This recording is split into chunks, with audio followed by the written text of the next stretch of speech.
चलो आज क्वेश्चंस करते हैं, कुछ बड़े सिंपल सिंपल से क्वेश्चन से स्टार्ट करेंगे। क्वेश्चन है, if y equal to x square plus 4x plus 8 is any quadratic expression, then आपको निकालना है set of values of x for which y is positive या एक्सप्रेशन इज पॉजिटिव भी आप लिख सकते हो। Number 2, set of values of x for which y is negative. And number 3, draw graph of expression and find maximum and minimum value। आपको ये steps और करने हैं इसमें, ठीक है। तो चलो स्टार्ट करते हैं। पहले आप ट्राई करो, बेटर रहेगा। देखो जैसे आप इसके सॉल्यूशन पर आते हो, सबसे पहले इस क्वेश्चन को देखते हैं। y is equal to x square plus 4x plus 8। तो फर्स्ट स्टेप आप इसका डिस्क्रिमिनेंट फाइंड करोगे, क्योंकि ये तो हमें पता है पॉजिटिव है।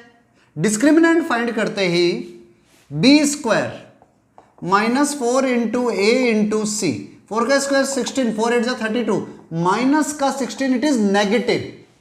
और जैसे ही डिस्क्रिमिनेंट नेगेटिव आया, आपको पता चल गया कि ये जो एक्सप्रेशन है इसका a पॉजिटिव है because of a is greater than 0। Therefore x square plus 4x plus 8 is always greater than 0। क्यों? आपको रूल लिखवाया था मैंने कि जब कभी भी डिस्क्रिमिनेंट नेगेटिव हो और a पॉजिटिव हो या डिस्क्रिमिनेंट नेगेटिव हो तो a और इस एक्सप्रेशन का साइन हमेशा सेम होता है। मींस अगर a पॉजिटिव है तो ये एक्सप्रेशन भी पॉजिटिव रहेगा, अगर a नेगेटिव है तो एक्सप्रेशन भी हमेशा नेगेटिव होगा। तो यहां पर ये ऑलवेज पॉजिटिव है, तो इसने यही तो कहा था x की वो वैल्यू बतानी है जिसके लिए फंक्शन पॉजिटिव हो या एक्सप्रेशन पॉजिटिव हो। तो एक्सप्रेशन हर वैल्यू के लिए पॉजिटिव है, तो आंसर इज x होगा रियल नंबर। इसका आंसर आ जाएगा रियल नंबर। अब जब हर जगह पर पॉजिटिव है तो नेगेटिव तो कहीं पर है ही नहीं। x की वो वैल्यू बतानी है जिसके लिए ये एक्सप्रेशन नेगेटिव हो, तो ये नेगेटिव कहीं पर भी नहीं होगा। इसलिए नेगेटिव के केस में आंसर आएगा 5। Means no negative solution. x की कोई वैल्यू नहीं है जिसको आप रखो और ये वाला एक्सप्रेशन नेगेटिव आ जाए। अब दुनिया का जो नंबर पसंद हो पुट कर देना, ये हमेशा पॉजिटिव आएगा। Next point, draw the graph of the expression and find maximum and minimum value. आपको ध्यान है डिस्क्रिमिनेंट नेगेटिव है, तो जैसे ही डिस्क्रिमिनेंट नेगेटिव हुआ ग्राफ एक्स एक्सेस को इंटरसेक्ट करेगा ही नहीं। मींस ग्राफ एक्स एक्सेस के ऊपर ऊपर ही रहेगा, और जब ग्राफ एक्स एक्सेस के ऊपर रहेगा तो इसका वर्टेक्स होता है minus b upon 2a and minus d upon 4a। Vertex की value minus b upon 2a and minus d upon 4a। So b is, लिख देता हूं यहां पर, a है 1, b है 4, c है 8। तो इधर पुट करता हूं 4 upon 2 into 1 minus 2 and minus D, minus का 16 प्लस का 16 हो गया, upon 4, 16 upon 4 is 2। So discriminant vertex आया -2,4 पर, मींस x नेगेटिव और y पॉजिटिव, तो वर्टेक्स होगा सेकंड क्वाड्रेंट में जहां पर x की वैल्यू -2, -1 0 1 2 3 4। तो ये ग्राफ यहां से बनेगा कुछ ऐसे, इसको इंटरसेक्ट करेगा। वो जिस पॉइंट पर आपको देखना है उस पॉइंट पर आप x की वैल्यू 0 पुट कर दो, क्योंकि y एक्सिस पर x 0 होता है, तो x को 0 रखते ही y की वैल्यू आ गई 8, तो ये इसको 8 पर इंटरसेक्ट करेगा, 0,8 पर। अगर प्रीवियस क्लास देखियो तो आपको पता होगा कि कैसे ये निकालते थे। तो इसकी वैल्यू इधर आ रही है -2,4 वर्टेक्स पर। तो अगर इस फंक्शन की मिनिमम वैल्यू पूछी जाए तो इसकी मिनिमम वैल्यू होगी 4। तो फोर्थ का आंसर होगा मिनिमम वैल्यू हो गई 4, और ऊपर की तरफ जा रहा है तो मैक्सिमम वैल्यू इज इनफाइनाइट भी बोल सकते हो, नॉट डिफाइंड भी बोल सकते हो। बड़ा बेसिक सा क्वेश्चन था, सिंपल क्वेश्चन है, नोट कर लो। अब इसी टाइप का एक और क्वेश्चन लेते हैं। आपको करना है, क्योंकि पिछला क्वेश्चन आप समझ गए होंगे कैसे किया है। क्वेश्चन बहुत सिंपल ले रहा हूं वापस से। y is equal to x square plus 5x plus 6 का ग्राफ ड्रॉ करना है, और इसकी मिनिमम एंड मैक्सिमम वैल्यू कितनी है वो बतानी है, एंड कहां पर आएगी, and minimum and maximum find करनी है, एंड वेयर ये भी बताना है कि कहां पर मिनिमम मिलेगा, कहां पर मैक्सिमम मिलेगा। आप ट्राई करो पहले खुद। बहुत सीधा सा क्वेश्चन दिया है, इसका ग्राफ भी प्लॉट करना है। देखो अब इसे सॉल्व करते हैं, आप लोग अपने आंसर को मैच करना। ग्राफ इसका ड्रॉ करना है, तो सबसे पहला स्टेप डिस्क्रिमिनेंट निकाल दो। a इसका 1 है, b इसका 5 है, and c is equal to 6। So discriminant will be b square -4 into a into c 24, it will be 1। तो d की वैल्यू 1 आते ही आपके पास में श्योर हो गया 2 रूट्स आएंगे, क्योंकि 1 इज ए परफेक्ट स्क्वायर। सो आपके पास रूट्स क्या बने, इसके अगर आप फैक्टर करते हो 6 के ऐसे फैक्टर प्लस करने पर 5 आए, तो 2 एंड 3, तो it will B x plus 2 into x plus 3। जरूरी नहीं आप ये फाइंड करो, लेकिन ग्राफ को जितना एक्यूरेट बनाओगे उतना बेटर है। तो सबसे पहली चीज तो ये 1 d की वैल्यू 1 आते ही roots are real and different, तो ये आपके पास में x की वैल्यू -2 और x की वैल्यू -3, इन 2 पॉइंट से ग्राफ जाएगा, -1 -2 -3 -4, -2 एंड -3। तो ग्राफ कुछ ऐसा बनने वाला है। ये सॉरी ज्यादा इधर हो गया, लाइक दैट, -2 एंड -3 से जाएगा और कुछ इस तरह से जाएगा। ठीक है, अब वो आप कर्व मेरा थोड़ा शार्प हो गया, आप कर्व की शेप में ले लेना। अब बात आती है इसकी मिनिमम और मैक्सिमम की। अच्छा एक चीज और, जैसे आपने x को 0 रखा, y की वैल्यू आ गई 6, तो ये पॉइंट होगा 0,6, 0,6 से पास होगा, तो ग्राफ तो कुछ ऐसा बना। अब इसकी मिनिमम वैल्यू, क्योंकि ऊपर की तरफ जा रहा है, तो मैक्सिमम इज इनफाइनाइट। अब जब इनफाइनाइट है तो वो कहां मिलेगी का कोई क्वेश्चन नहीं होता, इन्फिनिटी तो इन्फिनिटी पर ही मिलेगी। आगे बढ़ाते रहो, इनफाइनाइट पे चले जाओगे। मैक्सिमम तो इनफाइनाइट आ गया। नाउ मिनिमम वैल्यू माइनस का d/4a, कहां पर, व्हेन x होता है माइनस का b/2a, तो माइनस का d -1/4, ये लो मिनिमम वैल्यू आ गई -1/4।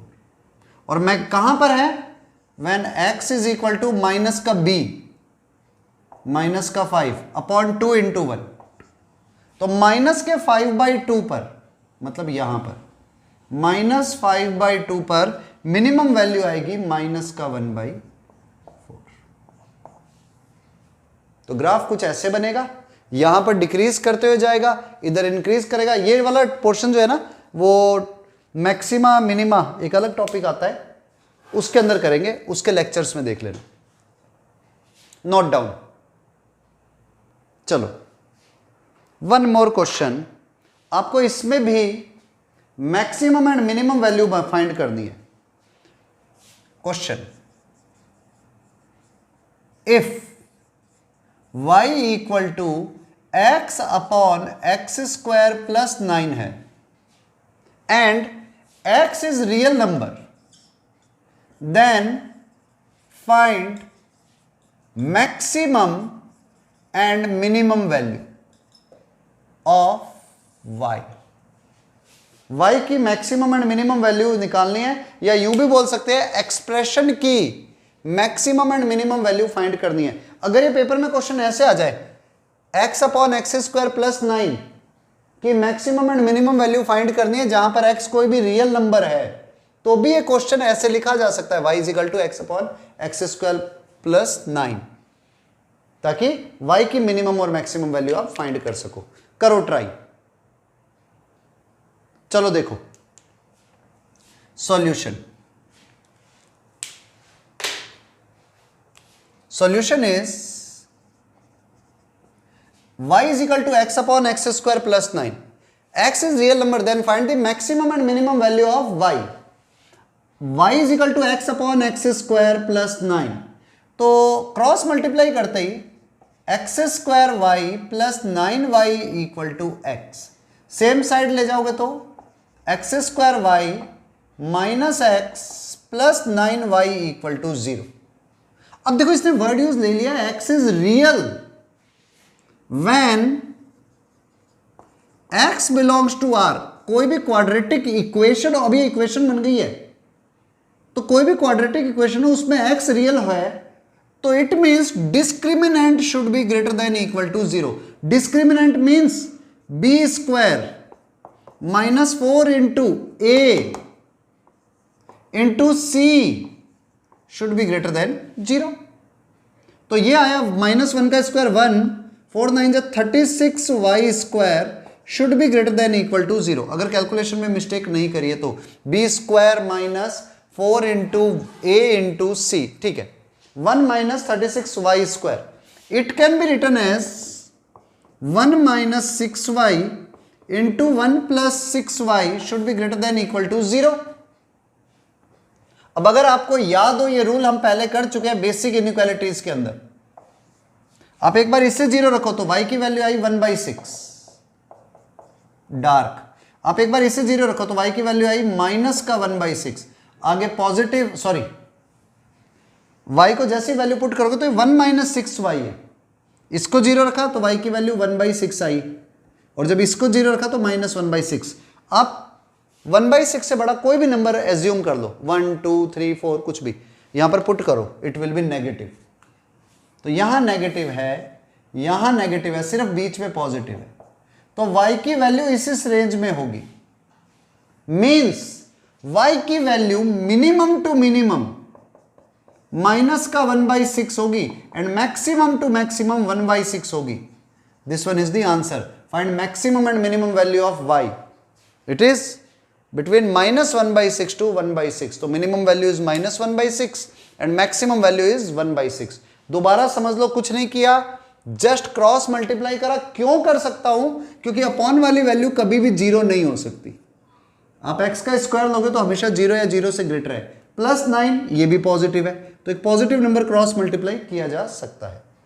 अपॉन में 0 होता तो नहीं कर सकता था, तो मुझे लिखना पड़ता कि ये केस के लिए 0 है, यहां पर नहीं होगा मल्टीप्लाई। फिर x इज रियल तो इसका discriminant greater than equal to 0 होगा। रूल लिखवाया था, when x is real then discriminant should be greater than equal to 0, और उससे मैंने y की वैल्यू फाइंड कर दी। Note down. Next question is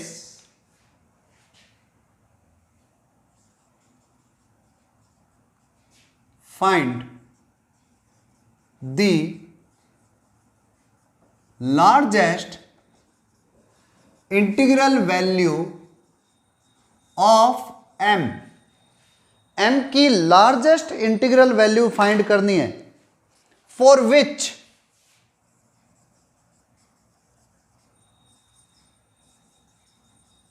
quadratic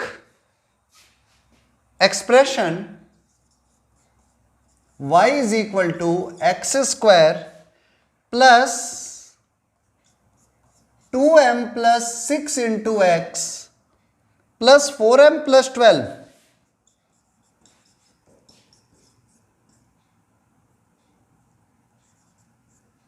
is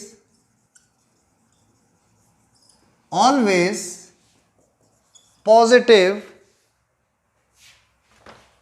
for all x belongs to R। आपको m की वो वैल्यू बतानी है जिसके लिए m की वो इंटीजर वैल्यू बतानी है सबसे बड़ी, जिसके लिए ये एक्सप्रेशन हमेशा पॉजिटिव रहेगा। ठीक है, करो ट्राई, बहुत सीधा क्वेश्चन है। चलो देखो solution. Find the largest integral value of m for which the quadratic expression is always positive. तो देखो एक्स स्क्वायर का मल्टीपल 1 है जो पॉजिटिव है, तो जब a पॉजिटिव है और एक्सप्रेशन भी हमेशा पॉजिटिव रहेगा, it means discriminant should be less than 0। वही बेसिक के अंदर रूल, a और एक्सप्रेशन का साइन हमेशा सेम कब होता है, जब डिस्क्रिमिनेंट 0 से छोटा हो, और डिस्क्रिमिनेंट अगर 0 से छोटा हो तो a और एक्सप्रेशन का साइन हमेशा सेम होता है। So discriminant means b square 2m plus 6 का whole square minus 4 into a. आप इस y को उधर ले जाओगे, पर ये तो हमें तो इससे एक्सप्रेशन से मतलब है ना, into 4m plus 12 is always less than 0, is always less than 0। कोई मिस्टेक नहीं करी हो मैंने, बस वो एक बार चेक कर लेता हूं। यस, तो हुआ क्या, इधर से 2 को कॉमन ले लो, बाहर 4 कॉमन आ जाएगा, अंदर रह गया m प्लस 3 का whole square minus 4 throughout common ले लिया, 4m plus 12 should be less than 0। 4 upon में चला गया क्योंकि पॉजिटिव नंबर है, उस तरफ जा सकता है। So equation will be m square plus 6m plus 9 minus 4m minus 12 less than 0।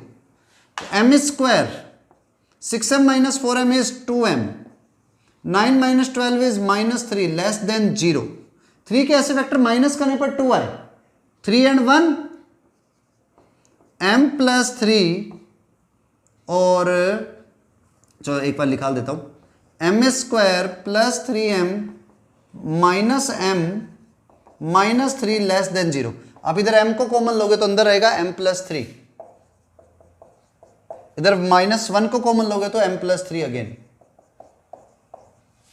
तो m की वैल्यू जैसे इसको सॉल्व करा, नंबर लाइन पर चेक कर लेना, -1 and -3, sorry -3 and 1, positive negative positive. वैसे अपन ये सब बेसिक में कर चुके हैं, सीधा ही पता है कि भाई x माइनस ए into x minus B less then 1 हो तो x की वैल्यू माइनस ए और b के बीच में होती है, x की वैल्यू a और b के बीच में होती है। तो m की वैल्यू आ गई -3 और 1 के बीच में। अब देखो -3 और 1 के बीच में, इसमें 1 भी इंक्लूडेड नहीं है, यानी कि -3 और 1 के बीच में सबसे बड़ा इंटीजर निकालना है आपको। It will B, so integer value of m, largest integer वो भी 0। अगर कहते ना स्मॉलेस्ट इंटीजर बताओ तो मैं लिखता -2, और कहा है लार्जेस्ट इंटीजर बताना है, हाई ग्रेटेस्ट इंटीजर, तो आपके पास में 0 आएगा। क्यों? क्योंकि 1 इंक्लूडेड नहीं है और -3 भी इंक्लूडेड नहीं है। कुछ नहीं करा, सिर्फ डिस्क्रिमिनेंट लेस देन 0 लिया। Note down.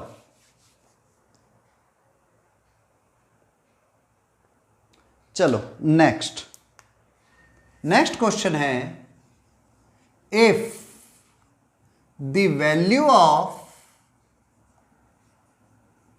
Expression y is equal to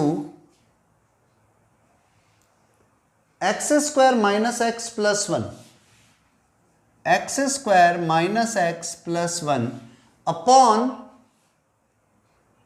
x square plus x plus 1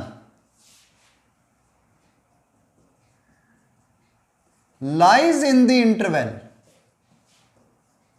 a and b close, then a into b क्या होगा? अब सुनना ध्यान से, यहां पर x रियल नंबर है, ठीक है ना, इधर x सारे रियल नंबर्स हैं, तो आपको a इंटू बी की वैल्यू निकालनी है।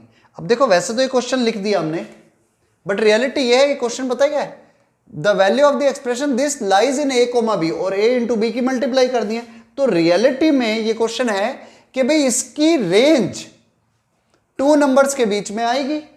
वो 2 नंबर ये मिनिमम है या मैक्सिमम है, तो आपको उस क्वेश्चन की रेंज निकाल लेनी है। ए और बी, वो जो स्टार्टिंग आएगा वो ए होगा, जो सेकंड पॉइंट होगा वो बी होगा, और इन 2 नंबर्स की मल्टीप्लीकेशन करनी है, तो a into b will be the answer. ठीक है, नोट डाउन, और नोट डाउन भी नहीं, सॉल्व करो इसे। चलो देखो सॉल्यूशन। देखो आपका जो एक्सप्रेशन है ना उसमें अपॉन में है x square plus x plus 1, तो एक्स स्क्वायर है प्लस एक्स प्लस 1 का डिस्क्रिमिनेंट निकाल के देख लेना, ये हमेशा लेस देन 0 आता है। कर लेता हूं एक बार समझाने के लिए, सिर्फ x square plus x plus 1 इसका डिस्क्रिमिनेंट निकालते ही b square minus 4 into a into c, it is always -3 negative, means ये कभी भी 0 हो ही नहीं सकता, ये हमेशा पॉजिटिव ही रहने वाला है। मीन्स अपॉन वाली वैल्यू कभी 0 नहीं हो सकती, ये हमेशा फिक्स है, पॉजिटिव नंबर होगा। तो आप अपॉन में 0 का केस सोच भी नहीं सकते। अब आपको करना क्या है, अपॉन वाले नंबर को क्रॉस मल्टीप्लाई कर दो, क्योंकि 0 तो हो नहीं सकता। So now x square y plus x y plus y equal to x square minus x plus 1, same side ले जाते हैं, तो एक्स स्क्वायर के मल्टीप्लाई आएगा में आएगा y minus 1 x square, simple x के मल्टीप्लाई में आएगा y plus 1 into x plus y minus 1 equal to 0। Expression बन गया क्वाड्रेटिक। अब इसने कहा है x इज ऑलवेज रियल, तो x जब रियल है so discriminant should be greater than equal to 0। अच्छा एक चीज याद रखना, y माइनस 1 को 0 मत ले लेना, यानी कि y की वैल्यू 1 मत ले लेना, क्योंकि अगर इधर y 1 ले लिया तो ये चीज, तो x की वैल्यू क्या बन जाएगी, y को 1 लेते ही x की वैल्यू श्योर 0 आ जाएगी। आप रख के देख लो भले, y को 1 लेते ही ये खत्म, क्वाड्रेटिक एक्सप्रेशन ही नहीं रहेगा। y को 1 लेते ही 1 प्लस 1 2 इंटू एक्स 2x, इधर 1 माइनस 1 0, तो 2x इक्वल टू 0, तो x इक्वल टू 0। ठीक है, तो y को हम इसलिए 1 नहीं ले रहे, discriminant should be greater than 0। और चलो ले भी लो तो क्या फर्क पड़ेगा, x आ जाएगा 0, रियल तो फिर भी रहेगा। Discriminant greater than 0 means b square minus 4 into a into c should be greater than equal to 0। y plus 1 का square minus 4 into y minus 1 का होल स्क्वायर। आप इसे और सही लिखो तो y प्लस 1 का square minus 2 into y minus 1 का स्क्वायर इज ग्रेटर देन 0। अब ये देखा जाए तो a square minus b square की फॉर्म है, which will be a minus b into a plus b. तो क्या आ जाएगा आपके पास, y plus 1 plus 2 into y minus 1 and y plus 1 minus 2 into y minus 1 should be greater than equal to 0। मतलब वही a square minus b square is a minus b into a plus b. तो value क्या आई, y plus 2y 3y minus 2 plus 1 minus 1, इधर y minus 2y minus y plus 2 plus 1 plus 3 should be greater than equal to 0। अब minus को common ले लो तो ये बना 3y minus 1 into y minus 3 is greater than equal to 0। तो y minus 3 into y minus 3y minus 1 is less than equal to 0। Minus को हटा दिया। जैसे आप देखोगे y की वैल्यू 2 नंबर्स के बीच में आएगी, आप नंबर लाइन खुद ले लेना, इतने टाइम से कर रहे हैं ये चीज, सॉरी 1/3 कोमा 3, 1/3 से 3 के बीच में आएगी। और उसने क्या कहा है, रेंज क्या है a से b, तो इट मीन्स a तो हो गया 1/3 एंड b हो गया 3, तो हमें चाहिए a into b, it is 1, finish. a into b is always equal to 1। Here always भी नहीं वर्ड यूज लूंगा, a into b equal to 1। ठीक है, नोट डाउन। सिंपल सा क्वेश्चन है, लेकिन बस थोड़ा सा दिमागी है। क्रॉस मल्टीप्लाई करके भी डिस्क्रिमिनेंट को ग्रेटर देन इक्वल टू 0 लेना है। देखो next question. Next question is y is equal to, ऊपर है x square plus x minus 2 और अपॉन में है x square plus 5x plus 6। Yes, then find the range of this expression. Find range, आपको इसकी रेंज निकालनी है। तो देखो ये क्वेश्चन प्रीवियस क्वेश्चन से थोड़ा अलग है। उन सब में अपॉन की कंडीशन ऐसी थी कि अपॉन वाली वैल्यू कभी 0 हो ही नहीं सकती थी। अब इधर क्या हुआ, 6 के ऐसे फैक्टर प्लस करने पर 5 आ जाए तो इट विल बी 3 and 2। तो y की जो वैल्यू है, सॉल्यूशन पर चलते हैं, y की वैल्यू अपॉन वाले के जैसी फैक्टर बनाता हूं, it will become x plus 2 into x plus 1। और ऊपर भी देखो 2 के ऐसे फैक्टर जिसे माइनस करने पर 1 आ जाए, 2 and 1 बन रहे हैं, तो ऊपर भी बन गया x प्लस 2 एक्स माइनस 1। इस स्टेप को थोड़ा सा ध्यान रखना, बस कैलकुलेशन मैंने अपॉन में जैसे राउंड कर दिया, 2 और 3 हो गए, कैलकुलेशन मिस्टेक का ध्यान रखना होगा आपको। अब पहली चीज, अपॉन वाली वैल्यू कोई भी एक्सप्रेशन हो उसके अपॉन का नंबर 0 नहीं होता, तो आपको इस चीज का ध्यान रखना है x प्लस 2 और x प्लस 3 दोनों ही 0 नहीं होने चाहिए, क्योंकि अगर अपॉन वाले नंबर 0 आ गए तो एक्सप्रेशन नॉट डिफाइन हो जाएगा। तो आप सबसे पहली चीज ये ध्यान रखो। अब देखो x प्लस 2 से x प्लस 2 कैंसल हो सकता है कब, x is not equal to -2 हो तो, क्योंकि अगर x की वैल्यू -2 हो गई तो ये तो 0 बन गया और अपॉन में कभी भी 0 नहीं आता। तो इट मींस आप इन दोनों को अब कैंसिल कर दो, तो y की वैल्यू क्या बची, x minus 1 upon x plus 3। अब हमें इसकी पहले रेंज निकालनी है। y की वैल्यू आ गई x minus 1 upon x plus 3। आप इसे क्रॉस मल्टीप्लाई कर दो तो क्या आया, x y plus 3y equal to x minus 1। X वालों को सेम साइड ले जाओ, तो x को कॉमन लेंगे, y माइनस 1 आएगा, x को इधर ले जाती, और इधर आ गया -1 माइनस 3y। तो x की वैल्यू आ गई 1 plus 3y upon y plus 1। अब सुनना है इस क्वेश्चन को, बहुत ध्यान से समझना है। y प्लस 1 0 नहीं हो सकता, y plus 1 is not equal to 0। तो जब y plus 1 is not equal to 0, क्योंकि अपॉन का नंबर कभी 0 नहीं होता, तो इसलिए y की वैल्यू -1 नहीं आ सकती। ये इन्हीं एक्सप्रेशन में ही होगा कि अपॉन वाली वैल्यू कभी भी 0 नहीं हो सकती, इसलिए ये वाली वैल्यू -1 नहीं हो सकती। तो आप x को दुनिया का कोई भी नंबर दे दो, ये वैल्यू -1 नहीं होने वाली। पहली चीज तो ये आ गई। दूसरा, हमने देखो इधर लिया था कि x की वैल्यू -2 नहीं हो सकती, x की वैल्यू -2 नहीं हो सकती। तो जब x -2 नहीं हो सकता, कोई भी फंक्शन है, हमने ये बोल दिया कि x को आप ये नंबर नहीं लिख सकते, यूं समझो ये फंक्शन की तरह काम कर रहा है। जैसे मिक्सर जूसर ग्राइंडर लेकर के आए और उसमें हमें कह दिया कि इसमें आप गाजर का जूस नहीं निकाल सकते, मतलब आप इसमें गाजर नहीं डाल सकते, सीधा सा हमें ये बोल दिया कि आप इसमें गाजर नहीं डाल सकते, इट मींस उससे गाजर का जूस नहीं निकलेगा। तो अगर मैंने बोल दिया कि x की वैल्यू -2 नहीं हो सकती, तो जो वैल्यू -2 रखने पर आती वो नहीं आएगी। ऑलरेडी बोला जा चुका है x की वैल्यू -2 नहीं हो सकती, इसका मतलब अगर मैं -2 रखता तो जो वैल्यू आने वाली थी वो नहीं आएगी। तो आप एक बार इस जगह पर x की जगह पर -2 रख दो, तो क्या आया, x is not equal to -2, इसलिए y is not equal to -2 minus 1 -2 plus 3। तो y is not equal to -3, तो y की वैल्यू -3 भी नहीं हो सकती। इधर मैंने कहा y -1 नहीं हो सकता, उधर मैंने कह दिया y की वैल्यू -3 नहीं हो सकती। मतलब रेंज जो है या y की जो वैल्यू है वो सारी वैल्यूज हो सकती है सिवाय -1 एंड -3 के।